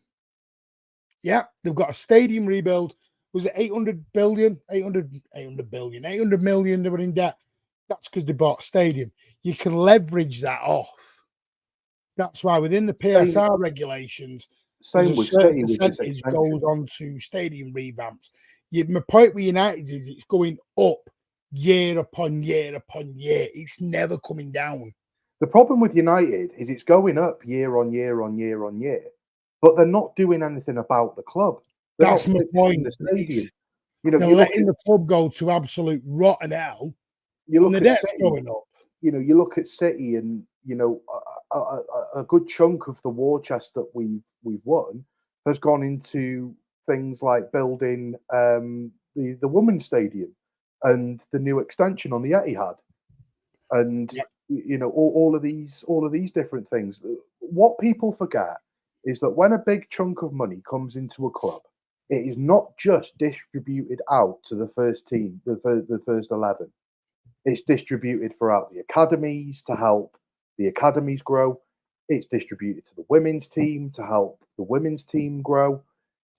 In staff, you know, in lawsuit fees and all these things. The money just doesn't go straight back into the starting 11. You know, the first team. Yeah, you're spot on. It goes way.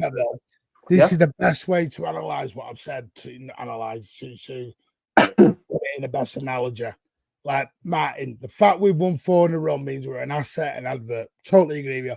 But we're sat at the top table where we're not playing futsal. I agree with you. We're kind of at the top table, but we're kind of there on merit. We're not there. We're not there on a principle of us. Look at us. You know, and we're happy for them. We're happy for a Newcastle, a Villa to come and join us at the top table. Yeah, we're welcoming. Come and join us up here. We want that. Hello, Shedders. How are you, mate? Welcome to the show.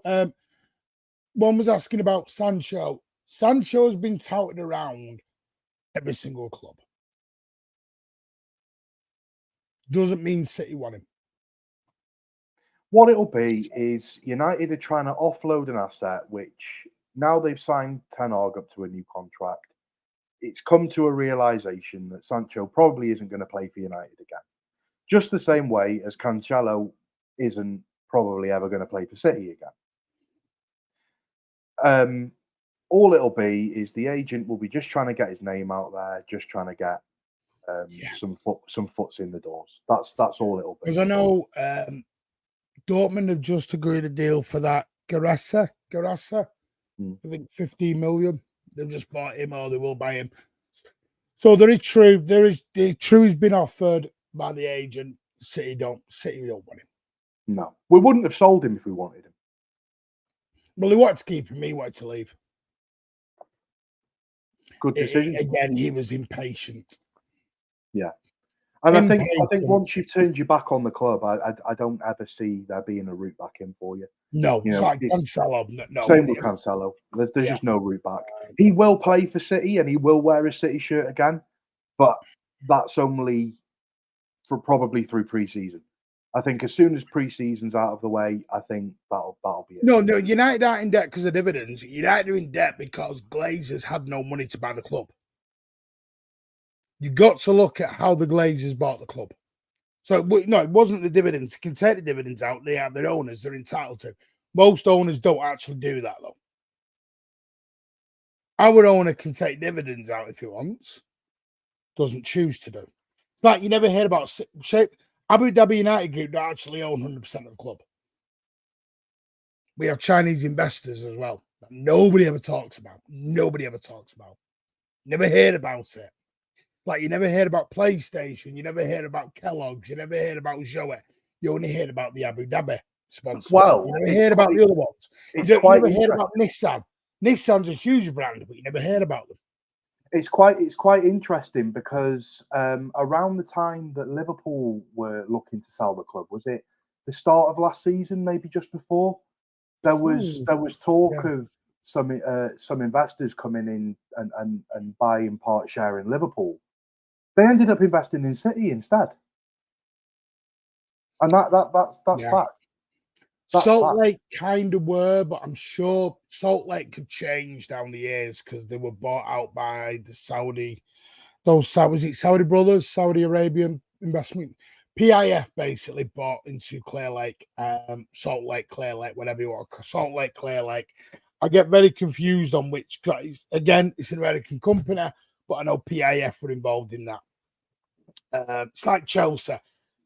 Chelsea are actually owned by Clear Lake, but it's actually funded a little bit by PIF with two Saudi brothers, I believe. Or they might not be brothers.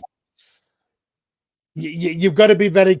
It's when you start delving, because a lot of owners don't realize some football fans don't delve into things, and they get it because you're a football fan. You're not in 20 years ago, 10 years ago, football fan didn't need to know about the back ends of your football club.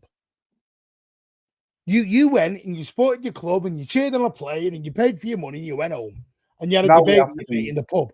Now you've got to know who the cleaner is, the tea lady is, to the bloody back manager. You've got to know who the back accountant is. It's like it's getting out of hand.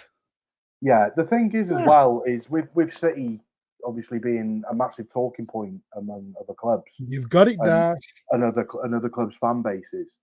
You know, as a City fan, we have to, especially coming onto platforms like this, you know, we have to do our research to make these comments and to back our club, because you know you come onto one stream and within 10 minutes you've got someone saying, oh, you're guilty of this, or 115, you know, this, that, and the other.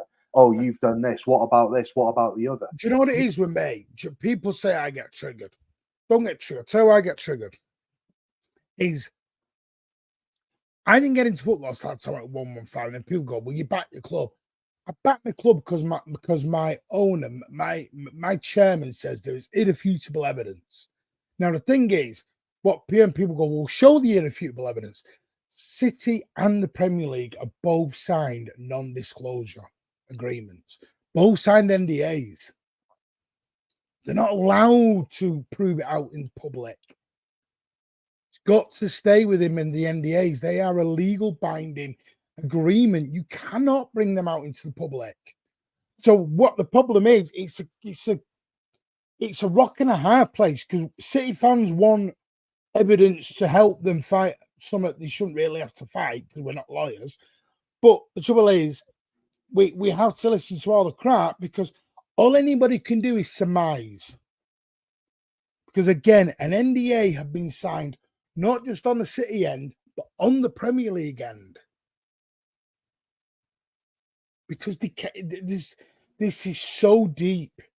It is more serious and deeper than people will ever realise.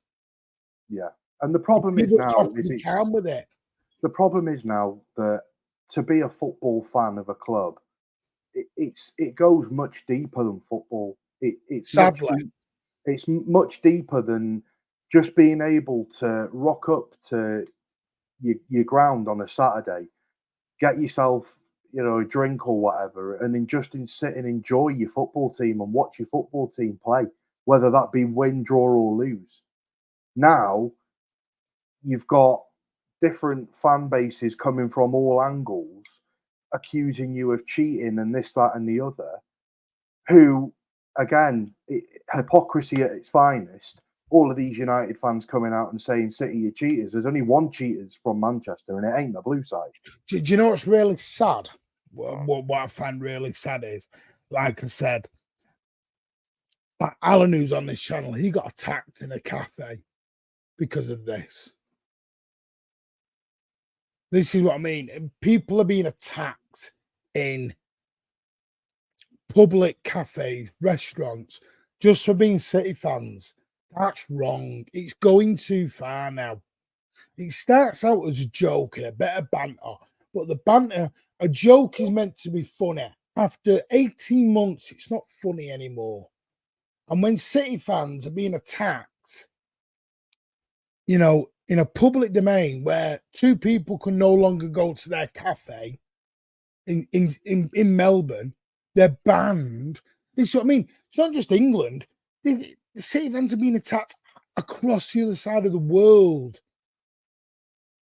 And this is why I say to any influencer, please just be careful what you're saying, because what you don't realize is, and even I've had to pull myself back and realize this, especially today of all days, I've realized it, is that what I say, people listen to for some weird reason. People listen and they take in what I'm saying. So anyone who's not a City fan and they're saying all this crap, like Mark Goldbridge, oh, this, that, and the other, Mark's got to start realizing people are listening to him and they will act on his words. This is a former cop or detective. Use your noggin a little bit. Use your brain capacity. Or a click's that more important to you? When did humanity change? When did normal common sense change? Yeah, when getting views was put over your own safety and you know, things like that. I need the extra click on YouTube or Twitter so I can watch a City fan get beat up in a cafe. Well done. Your mama's really proud of you. This is what we're doing now. It's stupid. It's absolutely pathetic. At the end of the day, we're living in a tough world. It's not easy. People have enough shit to go on in the real world and deal with this. It's a game of fucking football. Just enjoy it. As my old mum, my old mum, like she's gone, she's still here.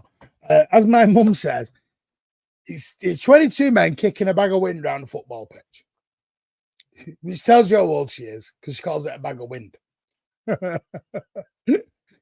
Oh, anyway, I think we're going to end it there. There was not a lot. I've gone through the Oliver Rees stuff, under 18s. There's not a lot of transfer news at all. Nearly a 2-hour show as well. Yeah, Bebo, thank you for coming on, mate. What a debut! Oh, thank you for having me. Really enjoyed it. I mean, you're not debuting me. I've spoken to you loads now. So. And thank you on the channel. Thank you to everyone in the chat for the lovely comments. I've really enjoyed it, and no doubt you'll see me again very, very soon. Yeah, like I said, there's going to be loads of new people coming on. There's Tone coming on with me. Next week, I'm going to try and get Hugh, City Luke, Bebo, and Tone on a show. We're trying to change it up because I know it's a lot harder. There's certain parts of the year where Pat and Rich are, they're the other side of the world. So it's sometimes a bit harder to get those all together. So I want to try and vary it up. They're going to have their own show. I'm going to try and vary things up. Next week on Monday, the Main Road Days episode 2 will be back at 10 p.m. where we will go through all the managers that were at Main Road. You know, wait till we get to Steve Coppell. That'll be fun. One game, was it? 2 games at Main Road. Was it 2? I thought it was 1. I mean, and by the way, I will give you the list. I kid you not. Some of you may realize this. I will give you the list of caretaker managers. We had more caretaker managers in one season than some clubs have ever had in a lifetime. Jesus. We had Asa Hartford, Bill Neal. Oh, yeah. Steve Coppell, kind of what I call him a caretaker, but he wasn't. He was. Frank Clark, Alan Ball. Did Tony Buck take on a game that year? I want to say yeah, I can't remember. I was going to say the season after, but I think you're right. When it aced out for Tony Buck, Phil Neal, we'll confirm it, but trust me, Yeah, it's one we'll go through with a lot of. I don't know if it's good or bad. Now, listen, I understand the main road days is not for everyone. I understand it. It's not there. It's there because we want to talk. We're not just a Manchester City channel that's talking about the here and the now and the transfers. We want to give you everything Manchester City, from the good, the bad, the old, to the old, the new, everything. We want to give you that authentic experience.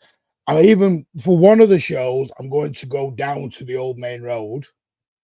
I'm going to video myself walking around, and I'm going to point to everyone where the main stand was, Kipax was.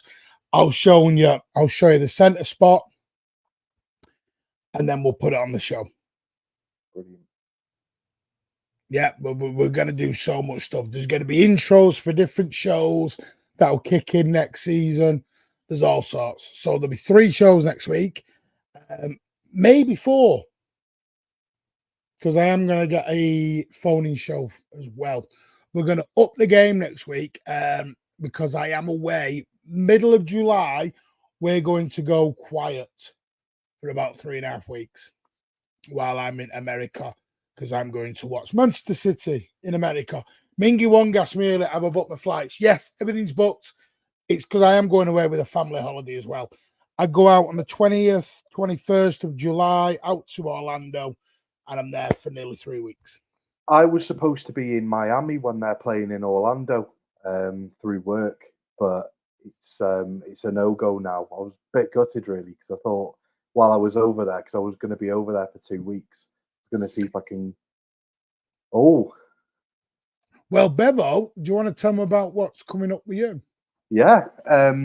So over the last 6 to 8 weeks, something like that, maybe a bit longer, I've spent a lot of my time going on different channels, meeting new people. I've really, really enjoyed it. I'm a blue from so young, I can't even remember, from the day I was born. And I've really, really enjoyed coming on these channels. And subsequently, off the back of that, I've decided that in the near future, ready for next season, I'm going to have my own channel. It's going to be City Bevo TV. I'll be doing a bit more marketing around it and things like that, and getting it out there. Going to have some great guests on. Also, I noticed the comment about the tactics board. We will be doing some tactics on there, yeah. So, yeah, really exciting going into the new season. There you go. So you're getting more City channels pop up than ever before. But no, we'll be there supporting Bevo all the way, as we will City TV Luke. Not in My Lifetime podcast. Everyone else, going to try and get Big Steve on. There's loads trying to get in the pipe work. Loads, absolute loads. I promised you the Mancunian way was going to get bigger, better, louder. I decided I'm not going to let any haters put me down. I've worked too damn hard for 3 years now on this channel, 7 years in total. I'm not going to let anyone bugger me down anymore. No, switch that. I'm not going to let anyone put me down anymore. I'm proud of being a Manchester City fan of 40 odd years, and I'm proud of where I came from. Proud that my dad wore the blue. I don't care. It's all opinions. Disagree with me all you want. But I've always said to you, I ain't here for the trophies. I'm here for the love.